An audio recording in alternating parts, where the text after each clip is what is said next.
Hello everyone, welcome to Skynomics academy. My name is Harshita और आज हम बेटा आप लोग का नेक्स्ट टॉपिक को प्रिपेयर करेंगे जिसका नाम है आपका ह्यूमन रेस्पिरेशन। ठीक है, तो आज हम समझेंगे कि ह्यूमन की बॉडी में रेस्पिरेशन कैसे होता है। इससे पहले हम कवर कर चुके थे कि आपका रेस्पिरेशन क्या होता है, उसके अंदर क्या क्या रिएक्शन होती है, या फिर मतलब कैसे आपकी बॉडी के अंदर हम ब्रीथिंग एंड रेस्पिरेशन के थ्रू आपका पूरा सिस्टम चलता है। ये हमने कवर अप करा था। तो आज हम समझेंगे जो ह्यूमन की बॉडी होती है, ह्यूमन की बॉडी में जो हम रेस्पिरेशन करते हैं वो कौन से पाथवे से फॉलो होता हुआ जाता है। ठीक है, तो आप सब लोग को पता है, पहले सबसे पहले ह्यूमन की बॉडी में हम अपनी ब्रीथिंग प्रोसेस कहाँ से करते हैं। तो आपका बेटा क्या होता है, इनहेल एंड एक्सहेल होता है किसका, ऑक्सीजन का एंड CO2 का, जो कि आपके कहाँ से होगा, नोज से होता है। ठीक है, नॉस्ट्रिल से होता है। तो ये आपका रेस्पिरेशन का पाथवे होता है। ठीक है, तो अब आपको पूरा ये समझना है कि ये कैसे होता है। तो सबसे पहले आपको अपनी बॉडी के ऑर्गन्स के बारे में पता होना चाहिए, जिसमें सबसे पहला आता है बेटा आपका, जहां से आप क्या करते हो। देखो, सबसे पहले एनवायरमेंट में जो हम ऑक्सीजन अपनी बॉडी में ले रहे हैं वो कहाँ से मिल रही है, हमें एनवायरमेंट से मिल रही है। ठीक है, एनवायरमेंट में आपका क्या प्रेजेंट है, एनवायरमेंट में आपको क्या मिल रही है, ऑक्सीजन गैस मिल रही है एनवायरमेंट से, जो कि हम लोग क्या कर रहे हैं, इनहेल कर रहे हैं। ठीक है, क्या करेंगे, उसे इनहेल करेंगे। तो जब आप इनहेल करोगे तो वो इनहेल आपका सबसे पहले कहां से जाएगा, आपका नेसल कैविटी। नेसल कैविटी क्या होती है, आपकी नोज की बात हो रही है, नॉस्ट्रल की बात हो रही है। ठीक है, तो सबसे पहले क्या हुआ, आपकी नेसल कैविटी जो आपकी नोज है, नोज के अंदर आपके ऑक्सीजन एंटर होती है। देन बेटा आप सबको पता है, हमारी जो नोज होती है, नेसल कैविटी होती है, उसके अंदर दो क्या होते हैं, आपके होल्स होते हैं, जिसे हम बोलते हैं आपका नोस्ट्रिल्स, है ना। तो जो नोस्ट्रल होते हैं आपके, वो कितने हैं, आपके दो हैं। इनके अंदर आपका आपने देखा होगा, नोटिस करा होगा कि आपके नोज में हो गया, ईयर्स में हो गया, आपके स्मॉल स्मॉल हेयर्स प्रेजेंट रहते हैं। ठीक है, तो वैसे ही आपका जो नोज होता है बेटा, वहां पर भी आपके स्मॉल हेयर्स प्रेजेंट रहेंगे और उन हेयर्स का काम होता है प्योरीफाई करना। जो आप ऑक्सीजन इनहेल कर रहे हो उसको फिल्टर करना, उसको प्योरीफाई करना। कोई भी आपकी डस्ट आ रही है तो उसको फिल्टर करके आपकी बॉडी के अंदर एंट्री करवाना, ये काम होता है आपकी किसका, बॉडी हेयर का या आपके नोज के हेयर्स का। ठीक है, तो ये चीज आपको देखो यहाँ बोल रखी है, सबसे पहले नेसल कैविटी, देन जो आपका यहाँ पर नोस्ट्रल प्रेजेंट है, और फाइनली आपका जो ऑक्सीजन है वो आपकी जो आपने O2 ली है वो फाइनली आपकी कहां पर चल जाएगी, विंड पाइप के अंदर एंटर हो जाएगी। अब विंड पाइप क्या होती है, जैसे हमने न्यूट्रिशन में पढ़ा था आपका क्या, फूड पाइप। ठीक है, ईसोफेगस, उसी के साथ आपके उसी के कंपेयर में बगल में एक और आपकी क्या प्रेजेंट रहती है, एक और आपकी लेयर प्रेजेंट रहती है, उसको हम बोलते हैं बेटा क्या, विंड पाइप। क्या बोल देंगे इसे, विंड पाइप बोलते हैं। ठीक है, इसे हम विंड पाइप बोलते हैं। अब ये जो विंड पाइप होता है इसको हम आपके लेबलिंग अलग करते हैं। तो देखो, जो विंड पाइप होगी यहाँ पर आपने नाम दे दिया लेरिक्स, और दूसरा होता है आपका फेर्निक्स। ठीक है, लेरिक्स एंड फेर्निक्स आपका ये पाथवे हो गया। ठीक है, तो लेरिक्स एंड फार्निक्स से आपका ये जो पाथवे है, यहाँ से होता हुआ आपका जो ऑक्सीजन है या फिर जो आपने इनहेल करा है वो आपके कहां पर आएगा बेटा, ट्रैकिया के अंदर आ जाएगा। जैसे ही आपकी फूड विंड पाइप खत्म होती है तो विंड पाइप के बाद आपका क्या आएगा बेटा, आपकी बॉडी के अंदर दो लंग्स प्रेजेंट होते हैं पेयर में। क्या प्रेजेंट है, लंग्स में पेयर प्रेजेंट होते हैं। ठीक है, अब लंग्स का क्या काम होता है, जो हम ऑक्सीजन इनहेल और एक्सहेल कर रहे हैं उसको आपकी बॉडी में लेना या फिर उसकी बॉडी अपनी बॉडी से रिमूव आउट करना। मतलब जो रेस्पिरेशन का आपकी बॉडी का ऑर्गन है वो क्या है, आपका लंग्स होता है। ठीक है, तो आपका जैसे ही बेटा आपकी दो पेयर्स में लंग्स होता है तो जो आपकी विंड पाइप थी वो अपने आप को यहाँ पर दो पेयर्स में डिवाइड करना स्टार्ट कर देती है, क्योंकि आपके लंग्स दो हैं तो वो दो दो ब्रांचेस में डिवाइडेड हो जाएगा। तो जो आपकी लंग्स के अंदर मतलब जो आपके चेस्ट के अंदर एंटर करती है विंड पाइप, उसको हम क्या बोल देंगे, ट्रैकिया बोल देंगे। क्या बोल दोगे, उसे ट्रैकिया बोल दिया आपने।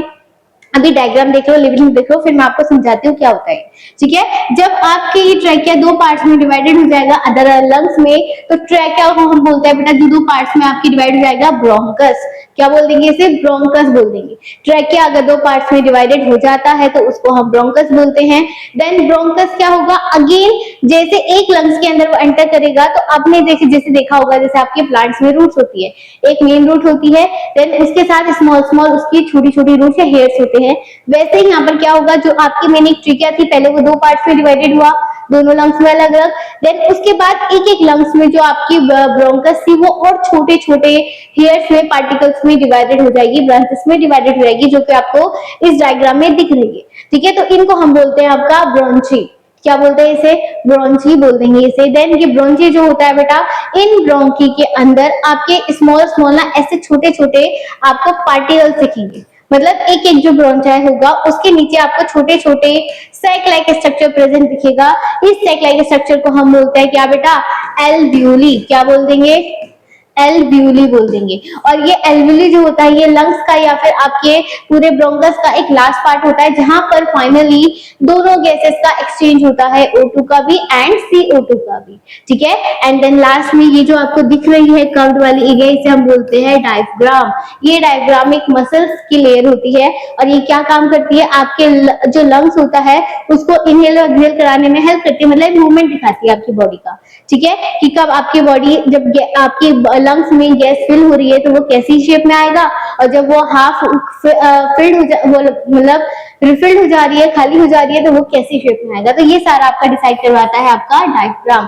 तो ये आपको इंपॉर्टेंट लेवल्स याद रखने हैं, इन्हीं के थ्रू आपका क्या चलेगा, पूरा ह्यूमन रेस्पिरेशन चलेगा, और ये ही आपको लेवल करने के लिए एग्जाम में आता है, ठीक है। तो देखो सबसे पहले रेस्पिरेशन क्या होता है, passage of air through the respiratory system. ये एक क्या है, पूरा एयर का एक्सचेंज ऑफ गैसेस का एक पाथवे होता है जो किसके अंदर हो रहा है, आपका रेस्पिरेटरी सिस्टम में होता है। तो अब एक एक करके पूरा एक एक फंक्शन पढ़ेंगे, कौन कौन से लेवल में क्या क्या काम होता है और कैसे आपका पाथवे होता है, ठीक है। तो देखो सबसे पहले हम क्या स्टार्ट करेंगे, जो बेटा आपकी हमने एनवायरमेंट में ऑक्सीजन ली थी, वो ऑक्सीजन कहाँ आएगी, पहले सबसे पहले नेसल कैविटी में, नोस्ट्रिल में। तो सबसे पहले क्या हुआ, ये नोस्ट्रिल के अंदर एंटर करी इसने, ठीक है। तो जब ये नोस्ट्रिल के अंदर एंटर करेगी तो इसे हम क्या बोल देंगे, एयर एंटर द पैसेज, ठीक है। आपके नोस्ट्रिल के अंदर, नोज के अंदर आपकी क्या हो गई, एयर एंटर हो चुकी है, उसका वो पाथवे बनता हो जा रहा है, ठीक है। देन नोस्ट्रिल के अंदर क्या होता है बेटा, आपके नेसल पैसेज होता है, मतलब आपके क्या है, देखो लिखा हुआ है हेयर प्रेजेंट रहते हैं, जो कि क्या करवाता है, आपका नोज हेयर फिल्ट्रेशन करवाती है आपकी, किसमें, एयर को फिल्टर करने का काम करता है। जब एयर की फिल्ट्रेशन होगी तो जो आपके नोज के अंदर डस्ट फिल हो जाती है वो आपका क्या होता है बेटा, म्यूकस होता है, मतलब आपकी जो नोज होती है उसके अंदर हेयर के साथ साथ आपकी बहुत सारी क्या होती है, आपके बहुत सारे एंजाइम्स होते हैं जो कि आपकी एयर को फिल्टर करने में हेल्प करता है और उस डस्ट को आपके नोज में क्या कर देता है, रोक लेता है। तो ये क्या है, passage in line with the mucus. और next point, to trap the dot and dust and filtration of the air, ठीक है। तो ये चीज आपको याद रखनी है। चलिए यहाँ तक समझ में आया। देन इसके बाद हमने क्या देखा था कि जो आपकी नोज है, नोज पैसे से आपका क्या होता है, एक विंड पाइप निकलती है जो कि आपके गले से होती हो जाती है या फूड पाइप के थ्रू जाती है, जिसे हम क्या बोलते हैं, larynx and pharynx and larynx. अब देखो जो लिनेक्स होती है ना, ये सॉरी फेनिक्स जो रहती है, और जो हमने ईसोफेगस पढ़ा था आपके न्यूट्रिशन में, ये दोनों की दोनों लेयर बेटा एक ही होती है। मतलब एक तरीके से आप बोल सकते हो फूड का ट्रांसपोर्टेशन होना और एयर का ट्रांसपोर्टेशन होने का दोनों कॉमन पैसेज जो रहता है उसको हम बोलते हैं फेनिक्स। क्या बोलते हैं इसे, फॉर्निक्स बोलते हैं। तो common passage for food and air. तो तभी कभी आपने सुना होगा बेटा कि जब हम खाना खाते हैं तो खाना खाते समय ज्यादा बोलो मत, या फिर पानी पीते समय बोलो मत। नहीं तो आपने कभी ऑब्जर्व करा होगा, हमें एकदम से फंदा लगता है या फिर हम को बहुत तेज हिचकी आने लग जाती है, तो उसका मतलब होता है कि जो आपकी विंड पाइप थी ना, विंड पाइप में आपका कुछ फूड पार्टिकल है, कुछ पार्टिकल फंस चुका है, जिसकी वजह से वो इंडिकेट दे रहा है, ठीक है। तो वो इसलिए होता है क्योंकि वो आपका कॉमन पाथवे होता है फूड एंड एयर का, ठीक है। नेक्स्ट आता है बेटा आपका लार्निक्स। अब ये याद रखोगे आप सब, लार्निक्स जो होता है ना, ये आपका बेटा वोकल कॉर्ड होता है, वोकल बॉक्स होता है, मतलब जहां से आपके गले से साउंड प्रोड्यूस होती है, साउंड रिलीज होती है, उसको हम क्या बोलते हैं, लार्निक्स बोलते हैं या फिर वॉइस बॉक्स बोलते हैं, ठीक है। और आप सब लोगों ने ऑब्जर्व करा होगा, जो बॉयज होते हैं उनके यहाँ पर गले में आपको क्या दिखता है, एक आपको वो क्या बोलते हैं उसे, मतलब एक छोटा सा आपको पार्टिकल दिखता है जिसे हम बोलते हैं एडम सेपल। एडम सेपल आपको दिखता है, मतलब एक आपको यहाँ पर गले में मोटी सी हड्डी दिखती है बॉयज के, ठीक है। आफ्टर द प्यूबर्टी के बाद वो ज्यादा फॉर्म होती है, ठीक है। तो वो किस में होता है, आपके बॉयज में ज्यादा होता है, बट वोकल कॉर्ड जो रहेगी वो मेल और फीमेल में दोनों में रहती है, क्योंकि वहीं से क्या होता है बेटा, साउंड प्रोड्यूस होती है। तो लार्निक्स कौन सा पाथवे है जहां से आपकी साउंड प्रोड्यूस होती है, तो साउंड प्रोड्यूस हुई होती है और आपके आगे की ऑक्सीजन वहीं से ट्रांसफर होती जाएगी। यहाँ तक क्लियर हो चुका है। देन इसके बाद हमने क्या देखा था, जो आपका अब ये हम लंग्स में एंटर करते हुए जा रहे हैं, लंग्स में एंटर होने वाले हैं, हम चेस्ट के पास आ चुके हैं। अब जो टेस्ट वाला पार्ट होगा बेटा, वहां पर क्या होता है, उस वाली जो फूड पाइप आपकी लार्निक्स थी, उसी को जब वो आगे फॉर्म होगी तो उसी को हम क्या बोलते हैं, ट्रेकिया बोलते हैं। जो ट्रेकिया होता है वो मेन क्या होती है, आपकी विंड पाइप होती है। मतलब ये जो आपको पूरा दिख रहा है लंग से कनेक्ट करता हुआ ये वाला पाथवे, इसी को हम बोल देंगे क्या, आपका ट्रेकिया बोलते हैं, और ट्रेकिया को हम विंड पाइप बोलते हैं। ठीक है, अब देखो एक चीज आपको यहाँ पर दिख रही होगी, इससे पहले वाला डायग्राम मैं आपको दिखाती हूँ। जो आपकी ये ट्रेकिया है, ठीक है, इस ट्रेकिया में बेटा आपको ना एक यहाँ पर देखो कार्ड मतलब एक रिंग दिख रही है। ठीक है, जैसे कि मैं आपको एक चीज बना के दिखाई देती हूँ, जैसे आपका ये ट्रेकिया बनती जा रही है। ठीक है, इस ट्रेकिया के ऊपर ना आपको ऐसे कुछ जिग-जैग करके क्या दिख रहा है, स्ट्रक्चर दिख रहा है, लाइन वाइज लाइन स्ट्रक्चर दिख रहा है। ये होता क्या है, ये जो पूरा है आपका बेटा, ये क्या है, आपका ट्रेकिया है। ठीक है, और ये ट्रेकिया जो होता है इसके ऊपर ये कार्टिलेज की क्या हो जाती है, एक लेयर बन जाती है। कार्टिलेज क्या होता है, कार्टिलेज होती है बेटा आपकी सॉफ्ट बोन। ठीक है, क्या होती है, ये सॉफ्ट बोन होती है। सॉफ्ट बोन क्या होती है, जो ये मतलब आपका जो ट्रेकिया है, ये ट्रेकिया आपका किससे मिलके बना है, मसल से मिलके बना है। बट जब आप इनहेल कर रहे हो किसी भी ऑक्सीजन को, तो क्या हो सकता है कि आपका जो ये ट्रेकिया होगा, बहुत सारी आपकी एयर की वजह से ये एक दूसरे से कोलैब ना हो सके, क्योंकि आगे और पीछे एक दो अलग अलग लेयर है। ठीक है, जैसे आपका पाइप होता है वैसी वाली लेयर होती है। तो आपने कभी ऑब्जर्व करा होगा, ये दोनों कभी एक दूसरे से कोलैब ना हो जाए, चिपक ना जाए। तो ये अगर चिपक गए तो आपकी यहाँ से अंदर के डायरेक्शन में ऑक्सीजन कैसे एंटर होगी, या फिर यहाँ से बाहर आपकी CO2 गैस एंटर बाहर कैसे जाएगी। तो इसको प्रिवेंट करने के लिए इस ट्रेकिया के ऊपर एक कार्टिलेज की लेयर प्रेजेंट रहती है, सॉफ्ट बोन हड्डी का कवर अप स्ट्रक्चर रहता है, ताकि वो क्या ना हो सके बेटा, कोलैब ना हो सके, वो थोड़ा हार्ड फॉर्म हो सके। और ये चीज याद रखनी है, ये जो कार्टिलेज है ये सिर्फ स्टार्टिंग वाले पार्ट में है, फ्रंटल साइड में होगा, बैक साइड में नहीं होता है ये। ठीक है, तो ये चीज आपको याद रखनी है। ठीक है, चलिए, तो ये देखो यहाँ पर वही चीज लिखा हुआ है आपको, देखो रिंग ऑफ कार्टिलेज। आपके ट्रेकिया के ऊपर क्या होता है, रिंग ऑफ कार्टिलेज प्रेजेंट रहता है। ठीक है, ये क्या करता है, prevent the air passage from the collapsing को एक दूसरे को कोलैप करने से रोकने का काम करता है ये। ठीक है, क्लियर यहाँ तक। तो आई होप यहाँ तक समझ में आ गया। अब देखो आपकी ये जो ट्रेकिया था ये फाइनली आपके लंग्स के अंदर दो दो पेयर में एंटर होते जा रहे हैं, मतलब एक सिंगल ट्रेकिया आपके एक लंग्स में जाएगा, दूसरा दूसरे में। तो जब आपके वो दो पार्ट्स में डिवाइडेड होगा, इसको हम बोल देंगे आपका ब्रोंकस। क्या बोल रहे हैं इसे, ब्रोंकस बोल रहे हैं। तो देखो क्या लिखा हुआ है, two bronchus connected trachea to the each lung. ठीक है, आपका जो एक एक क्या लंग्स जो है आपका, वो लंग आपके क्या होता है, एक एक पार्ट में डिवाइडेड हो जाएगा, उसको हम क्या बोलते हैं, ब्रोंकस बोलते हैं, जो ट्रेकिया से डिवाइडेड होता हुआ जा रहा है। क्लियर। नेक्स्ट, इसके बाद आपका फाइनली ब्रोंकस डिवाइडेड हो चुका है। अब वो और छोटे छोटे पार्टिकल्स में, छोटी छोटी ट्यूब्स में और डिवाइडेड होगा, तो उसका नाम हम क्या बोल देंगे, ब्रोंक्यूल्स।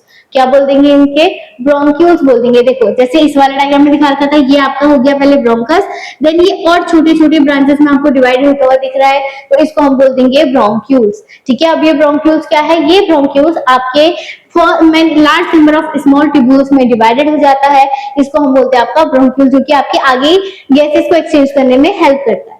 देन लास्ट में फाइनली जो हर आपके बेटा ब्रोंक्यूल से इसके नीचे आपको ऐसा सैक लाइक स्ट्रक्चर दिख रहा है, इसको हम बोलते हैं एल्वियोली। और एल्वियोली क्या होता है बेटा, यही आपका एक ऐसा पाथवे होता है जो कि आपके गैसेस का, ऑक्सीजन का एंड CO2 का एक्सचेंज करता है। ठीक है, यही आपका फाइनल पार्ट होता है जहां से आपकी O2 एंड CO2 की एक्सचेंज होती है। आपको इसका डिटेल में डायग्राम देखना है तो ये देखो, ये आपकी ब्रोंक्यूलस दिख रही है, ब्रोंक्यूलस के नीचे आपको ऐसा स्ट्रक्चर दिखेगा जिसका पूरा फंक्शन ये होता है। इधर से जो आ रही है आपको, देखो इधर से जो आएगी आपकी रेड वाली साइड, ये ऑक्सीजनेटेड ऑक्सीजन है, और यहाँ से रिमूव हो रही है, इधर की साइड जाएगी, वो हो जाएगी आपकी ब्लू वाली कार्बन डाइऑक्साइड गैस। ठीक है, तो ये था बेटा पूरा का पूरा क्या आपका फंक्शन रेस्पिरेटरी सिस्टम का, और इसके नीचे आपको ये दिख रहा है डायफ्राम। अभी हम डिटेल में पढ़ेंगे डायफ्राम का क्या रोल होता है। तो आई होप आप सब लोग को ह्यूमन रेस्पिरेटरी सिस्टम समझ में आया होगा। ये बेटा पूरा लेबल करने के लिए आता है, और साथ में एक एक नोट में आपको फंक्शन देखना है। ठीक है, तो हम आगे मूव करते हैं। वही आपका सारा फंक्शन लिखा हुआ है। देखो सबसे पहले नोस्ट्रिल का क्या काम होता है, एयर का एंट्री करना। ठीक है, नोस्ट्रिल से। देन नेसल कैविटी का क्या काम होता है, एयर को फिल्ट्रेशन करना, उसको मॉइस्चर प्रोवाइड करवाना, या फिर आपके बॉडी से डस्ट पार्टिकल को रिमूव करना। ठीक है, ऑक्सीजन से। देन फार्निक्स के अंदर एंटर करेगा। फार्निक्स क्या होता है, कॉमन पाथवे होता है डाइजेस्टिव सिस्टम का और रेस्पिरेटरी सिस्टम का, मतलब यहाँ से फूड एंड एयर का दोनों का कॉमन पाथवे होता है ये। देन लारिंक्स आता है आपका बेटा। लारिंक्स क्या होता है आपका, ये आपकी वोकल कॉर्ड होती है जहां से आपकी साउंड प्रोड्यूस होती है, और यही आपका पाथवे होता है जहां से एयर आगे पास आउट होगी। देन ट्रेकिया जो होती है, ये मेन आपकी फूड पाइप होती है, जो कि आपके फूड पाइप से लेके लंग्स तक जोड़ने का काम करती है। देन आती है ब्रोंकस। ब्रोंकस जो होता है ये ट्रेकिया से दो पार्ट्स में डिवाइडेड होगा, जैसे हम बोलते हैं ब्रोंका या ब्रोंकस, और ये दो लीडिंग लंग्स में डिवाइडेड हो जाएगा। देन ब्रोंक्यूलस क्या होता है, ये स्मॉल स्मॉल और ब्रांचेस होती है छोटी छोटी, जो कि लंग्स के अंदर ही फॉर्म होती है और एक्सचेंज करवाती है आपके ऑक्सीजन का। देन एल्वियोलस क्या होता है, ये आपका एक मेन ब्लड कैपिलरीज होती है, या फिर एक आप बोल सकते हो सेक लाइक स्ट्रक्चर होता है, जो कि ऑक्सीजन का एंड कार्बन डाइऑक्साइड का क्या करता है, एक्सचेंज करवाता है। और फाइनली इसके बाद जब आपकी सारी गैसेज एक्सचेंज हो जाएगी, तो वो जो आपकी O2 होगी वो आपके ब्लड में जाके ट्रांसफर हो जाएगी, और जो आपकी CO2 होगी वो ब्लड के थ्रू आपके दोबारा से एल्वियोली के पास आ जाएगा। इस तरीके से आपका एक्सचेंज होता है। तो वही चीज आपको यहाँ पर बता रखा है, ब्लड का carry the oxygen to the blood cell and collect the carbon dioxide from them. देखो एक चीज मैं आपको बता देती हूँ, होता है आप सबको पता है जो ह्यूमन का ब्लड है, ह्यूमन क्या होता है आपका ऑक्सीजनेटेड ब्लड को भी कैरी करता है और डीऑक्सीजनेटेड ब्लड को भी कैरी करता है। डीऑक्सीजनेटेड मतलब CO2 वाला ब्लड। तो जो आपका ब्लड आपकी बॉडी में फ्लो हो रहा है, ठीक है, तो और जो आपकी ऑक्सीजन आई है, तो जो आपके ब्लड में ऑक्सीजन देगा तो एल्वियोली देता है, जो आपकी बॉडी से इनहेल हो रहा है। देन जब एक्सहेल होगा तो जो आपके ब्लड में ऑक्सीजन तो ले ली, बट वो एक्सचेंज में बेटा CO2 गैस को भी ट्रांसफर करता है, तो वो एक्सचेंज कौन करवाएगी, एल्वियोली उसको ले लेती है और वो आपकी बॉडी से इनहेल एक्सहेल करके रिमूव आउट कर देती है। तो ये आपका प्रोसेस चलता है। तो सारे एक दूसरे से प्रोसेस कनेक्टेड है। रेस्पिरेशन होगा तभी आपका ट्रांसपोर्टेशन वाला प्रोसेस होगा, एक्सचेंज वाला होगा, तो ये सारे एक दूसरे से कनेक्टेड होते हैं।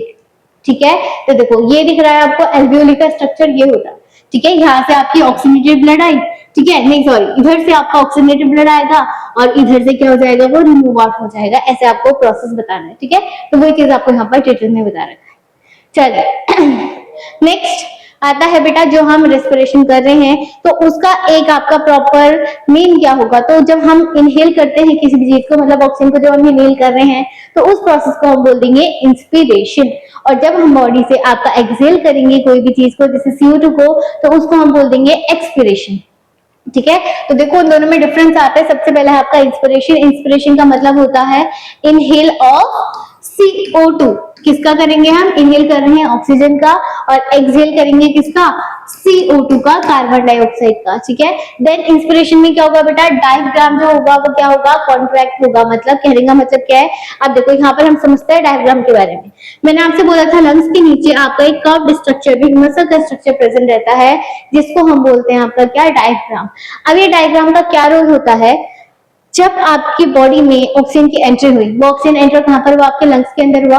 लंग्स के नीचे ये आपके मास प्रेजेंट है। तो जब आपका बेटा पूरी गैस से लंग्स फिलअप हो जाएगा, तो वो क्या हो जाएगा, बिल्कुल फूल जाएगा, स्वेल अप हो जाएगा। तो जिसकी वजह से क्या होगा, ये जो कर्व वाली लेयर थी ना, ये फ्लैटेड हो जाएगी, बिल्कुल ऐसे हो जाएगी। नॉर्मली कैसी होती है आपकी, थोड़ी सी कर्व्ड फॉर्म में होती है, बट जब आपकी ऑक्सीजन फिल हो जाएगी, इसमें पूरा फिल हो जाएगा, तो ये थोड़ा फ्लैटेड शेप में हो जाता है, फ्लैटेड हो जाएगा, कॉन्ट्रैक्ट हो जाएगा। ठीक है, तो वही चीज आपको यहाँ पर बता के, डायग्राम क्या हो जाएगा, यहाँ पर कॉन्ट्रैक्ट हो जाएगा, फ्लैटेड हो जाएगा। और डायग्राम क्या होगा आपका, पहले के साइड में क्या था, डाउनवर्ड था, और ये क्या हो जाएगा, नीचे के बैठ के फ्लैटेड शेप में कन्वर्ट हो जाएगा। ठीक है, देन जब आपका ऑक्सीजन फिल होगी लंग्स में, जिसकी वजह से हमारी क्या होगी, चेस्ट फिलअप होगी, वो फूलने लग जाएगी, तो क्या हो गया, chest cavity become the larger. और ये सारा किसकी वजह से हो रहा है, आपके लंग्स ने क्या कर दी, एयर को सक कर दिया, एयर एंटर हो चुकी है उसके अंदर। तो ये आपको डायरेक्टली पूछता है कि डायग्राम तो कैसा हो रहा है, उसकी शेप क्या चेंज हो रही है, चेस्ट कैविटी लार्ज हो रही है, स्मॉलर होती है। आपसे वन वर्ड में डिफरेंस से क्वेश्चन पूछे जाते हैं। नेक्स्ट आता है बेटा एक्सपिरेशन। ऑक्सीजन का आपके CO2 का आपकी बॉडी से रिमूव आउट करना।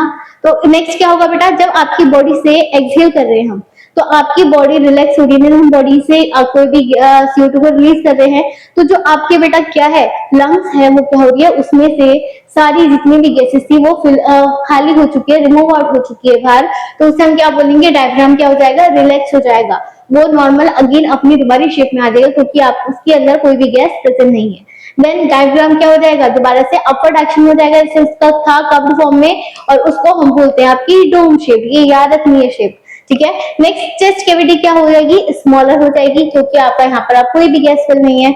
और ये क्यों हो रहा है, क्योंकि हमने अपनी लंग्स में से सारी गैस बाहर रिमूव आउट कर चुके हैं, पुश आउट कर चुके हैं, इसलिए ये सारा काम हो रहा है।